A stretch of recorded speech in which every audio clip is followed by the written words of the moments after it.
Amid the ruins of a city, Milo addresses a drone, informing his audience that he is the last human alive and begging them not to forget humanity.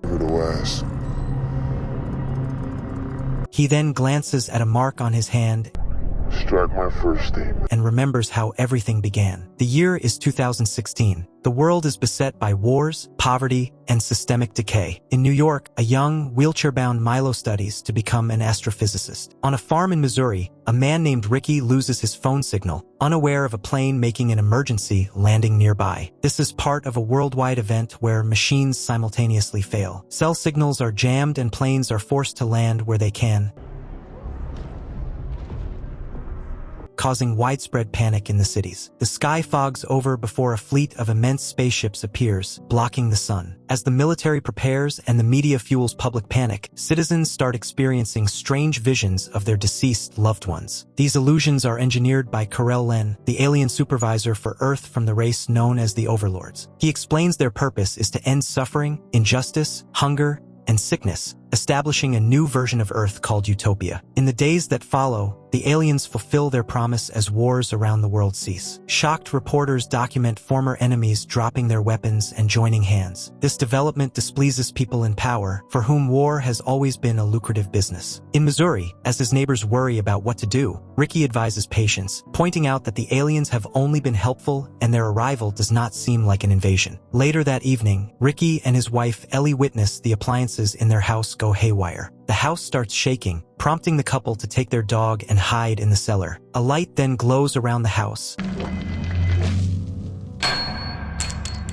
and an unseen force removes the screws from the cellar door to reach Ricky. As his house begins to come apart, Ricky steps outside to find a large drone waiting. The structure only returns to its proper place after he agrees to board the craft. While a giant spaceship hovers over the White House, the drone transports Ricky, teleporting him into a fancy New York hotel room. The setting brings back memories of his honeymoon with his deceased wife, and he recognizes it as an illusion. Kal-El's disembodied voice speaks, asking Ricky to serve as the ambassador between the overlords and Earthlings. Ricky initially panics, suggesting a politician would be more suitable, but Kal-El notes their corruption and states that Ricky was chosen because he fairly earned the trust of his neighborhood. Kal-El then gifts Ricky a mysterious gadget without explaining its function. As this occurs, a mother in Washington raises her sick baby toward the spaceship. Shortly after, government officials and press arrive at Ricky's farm to cover the abduction. The drone drops Ricky off and departs, leaving him to be surrounded by government agents who threaten violence and demand the gadget. When Ricky refuses, Ellie emerges with a camera to record any potential brutality. With guns still trained on him, Ricky has no option but to hand over the device. As they open it, the baby in Washington is magically healed. Hours later, identical news comes from all over the world as diseases, including incurable ones, slowly disappear. Ricky is invited to the White House to give a speech, where he introduces himself as the ambassador. He soon grows nervous, unable to answer the reporters' questions, and they react poorly when he explains that Kal-El feels the world is not ready to see him yet. Afterward, whenever Kal-El needs to speak with Ricky, the drone picks him up and presents the hotel illusion. Over the following months, the overlords address other problems like hunger and poverty, using Ricky as a link between nations to improve political relationships. Still, some people remain untrusting, believing the aliens intend to lower their defenses for an invasion. A resistance group called the Freedom League, funded by media tycoon Hugo, attracts followers and spreads doubt about Kal-El's intentions, filling the streets with protests. Ricky tries to persuade Kal-El to reveal himself to build trust, but is consistently turned down. Meanwhile, Milo's intelligence earns him a full scholarship, and he constantly watches the news, deducing how the alien technology works. One evening, Milo comes downstairs to find his mother arguing with a dealer. The man draws a gun, hits his mother, and shoots Milo in the chest when he tries to intervene. As his mother rushes to him, a light beam appears from the sky, killing the dealer and then healing Milo. His wound vanishes, and he finds he can now walk. The incident is covered by the media, with Hugo accusing the aliens of playing God. Back in Missouri, Ricky and Ellie argue over his recent absence, and she expresses doubts about their getting married.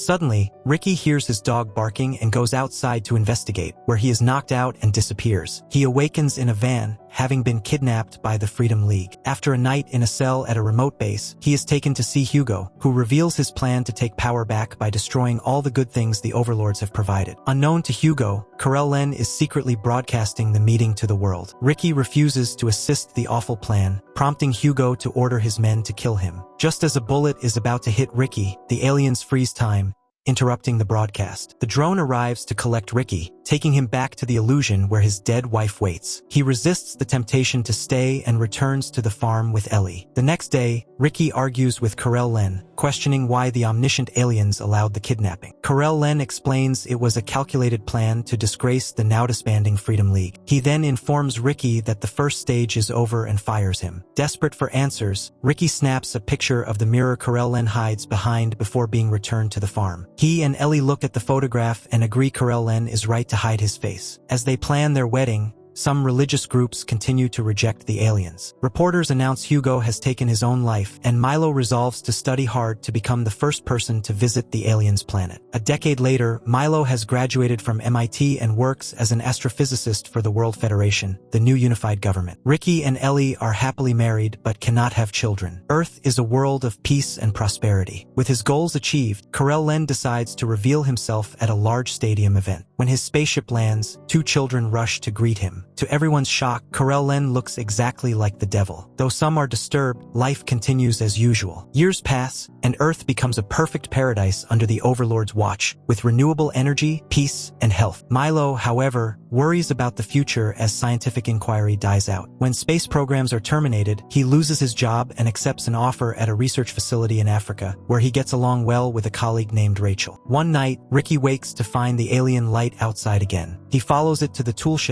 and finds Karel-Len, who apologizes before confessing some big news. As the drone flies away, Ricky tells Ellie that Karel-Len was just checking on them, not revealing the true conversation. The next day, crowds surround the farm, believing the visit was a sign. Ellie demands the truth, and Ricky explains only that Karel-Len told him Earth has a new destiny. At the African research facility, a tremor shakes the building. Rachel sees the animals panicking, and Dr. Boyce discovers a new room instantly created by the aliens. Inside is a glowing device that looks like a massive Ouija board. Later, Boyce researches its history and learns it was considered a tool of Satan for revealing knowledge only God should know. That night, a boy in the American suburbs named Tommy has nightmares and is awakened by a light outside. A drone directs its beam at the stomach of his mother, Amy. After it leaves, Amy's husband, Jake, is woken by her repeating, "We have to save the children." He finds Tommy in the garage, staring creepily and saying, "It will end and begin." When Jake tries to turn on the light, it shorts out. At the same time, Amy says, "Don't touch us." Tommy repeats the words and aggressively pushes his father away. The next day, Jake argues with Amy about Tommy's weird behavior and empty stare, and her own habit of yelling in her sleep, which she attributes to a stomachache. They bring in a counselor, Peretta, who struggles with her own faith. Tommy tells her about his terrifying apocalyptic visions of a giant eye covering the sun, which he believes are real experiences. When Peretta asks too many questions, he panics and runs away. As she gets close, an invisible force tightens the crucifix around her neck, nearly killing her. Afterward, Tommy calms down and touches Amy's stomach, saying the baby stopped crying. Amy is confused, not being pregnant, and Peretta leaves in fear. Meanwhile,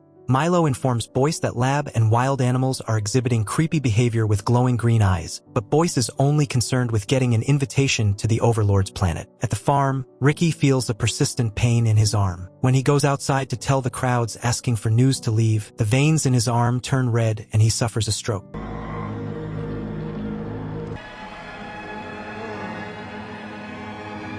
At the hospital, a doctor informs him that something from Karel-Len's ship poisoned him, leaving him with little time and explaining his infertility. After comforting Ricky, Ellie goes home and begs Karel-Len to talk to her, but receives no answer. Peretta, who has been researching demons to understand Karel-Len, sees a priest who tells her not to lose her faith. Milo and Rachel argue about religion. Milo believes ancient drawings of creatures like Karel-Len show that humanity always knew the Overlords would come to do good. The Overlords, that there is the true colors.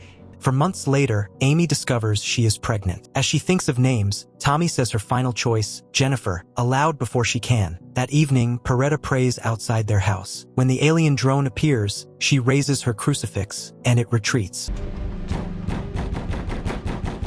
She rushes to the door to warn the family of upcoming evil, but they tell her to go away. Peretta's worry grows when news shows Corel-Len leaving Ricky to suffer. She travels to the farm to support the people camped there and befriends Ellie. In the meantime, Boyce holds a party, inviting Jake's family under the pretense of a job interview. Ricky talks to Milo, who explains Boyce is actually shutting the facility down. At the party, Boyce announces Corel-Len has come.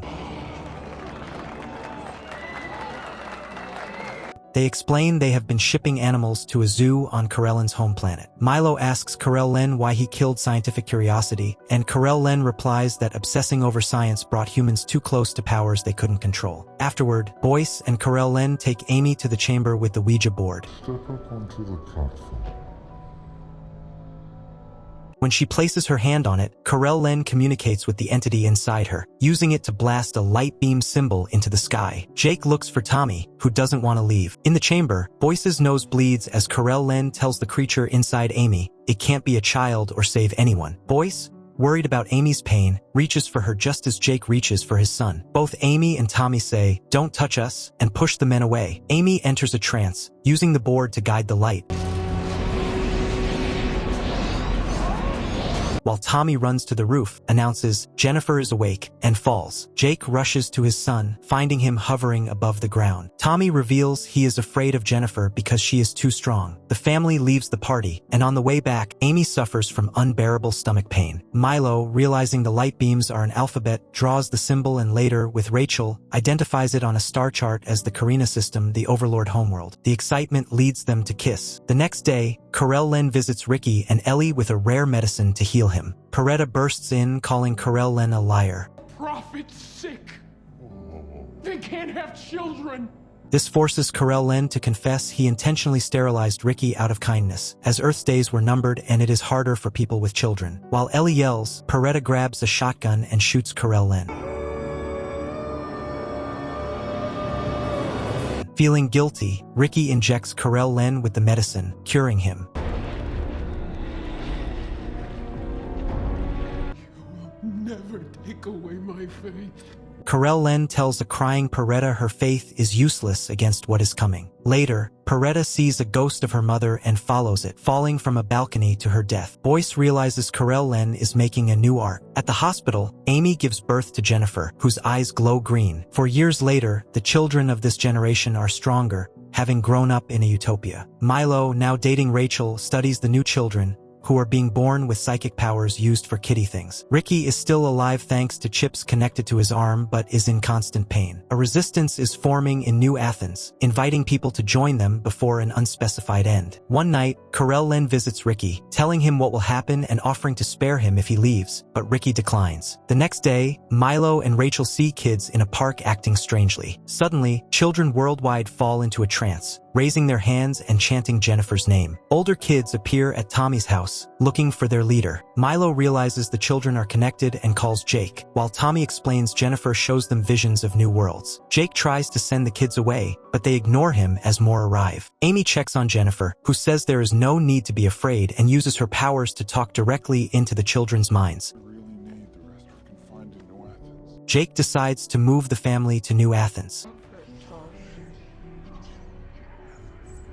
Jennifer uses her powers to make the children move. They discover New Athens matches the pre-alien era, polluted, overcrowded, and dangerous. Milo keeps calling Jake, who ignores his messages. The police bring the family to Mayor Jerry, who says it is better to live with free will than in a utopia. Amy notices kids there also stare creepily at Jennifer. Later, she convinces Jake to talk to Milo. As Milo asks Jennifer about the future, the connection fails. Jennifer says she sees it all, and her eyes glow as she shows Milo a vision of the planet's destruction, freaking him out. The call ends with Jennifer announcing, "The end begins." Desperate, Milo plans to sneak onto the Overlord spaceship with the next animal shipment. A heartbroken Rachel reluctantly helps, showing him the terrifying stasis bags. She sneaks him into the truck, and after they kiss goodbye, she puts him to sleep in the bag. At the farm, Ricky's pain is unbearable.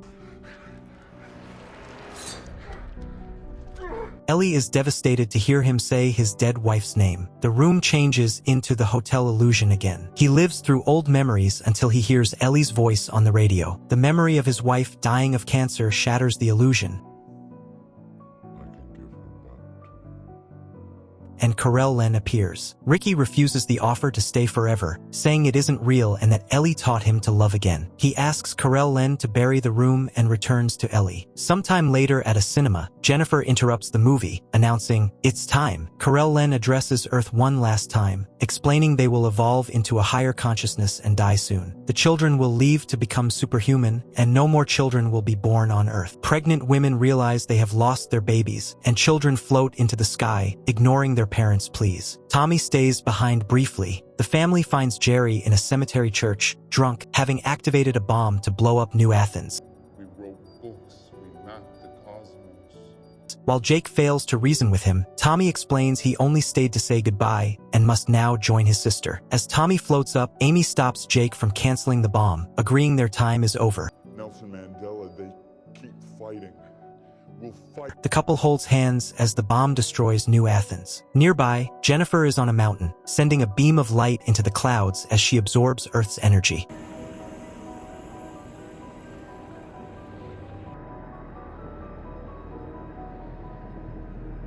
On the Overlord ship, Milo wakes up and injects medicine to survive. An Overlord welcomes him, showing him their dark, lava-filled home planet and explaining that 40 years have passed on Earth. Everything that happened was the plan of the Overmind, the universe's collective consciousness.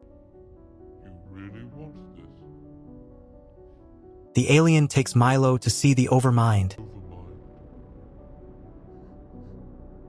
a powerful beam of light. Inside, Milo finds himself in a white space talking to an orange shadow representing the Overmind. It takes Rachel's form to explain that it is both God and evolution, and that the children have moved on while the Ren offer to stay with them, instead volunteering to return to Earth to report on its end. After making the recording from the story's beginning, Milo finds Jennifer on the mountain, sucking up the planet's remaining energy.